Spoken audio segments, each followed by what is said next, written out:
ఏవండోయ్! పులుపురకాయలు ఎలా పోతాయి? న్యాచురల్‌గా హోమ్ రెమెడీ చెప్పమని చాలా కామెంట్స్ వచ్చాయి నాకు. ఫ్రాంక్‌గా చెప్పాలంటే నేనెప్పుడు ట్రై చేయలేదు గైస్. బట్ దెన్ ఒక ఓల్డ్ రెమెడీ మా మదర్ చెప్పారు నాకివాళ మార్నింగ్. సేఫ్ రెమెడీ కూడా. వర్కౌట్ అయితే అవుతుంది. లేదంటే మీరు డెర్మటాలజిస్ట్ దగ్గరికి వెళ్ళండి. సో, ఇవి చిన్న చిన్న పులుపురకాయలకైతే ఖచ్చితంగా వర్కౌట్ అవుతుంది అని చెప్పారండి.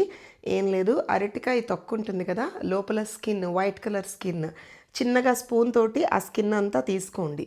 దాన్ని చిన్న చిన్నగా బాల్స్ లాగా చేసి, ఎక్కడ పులుపురకాయ ఉంటే దాని మీద అలా అప్లై చేసేసి, దాని మీద ఇట్లా ఒక టేప్ వేసేసుకోండి. మనకి బుక్ స్టోర్స్‌లో టేప్స్ దొరుకుతాయి కదా! అది గానీ, లేదంటే బ్యాండేడ్ లాంటిదేమన్నా ఉన్నా కొన్ని తెచ్చిపెట్టుకొని వేసుకోండి.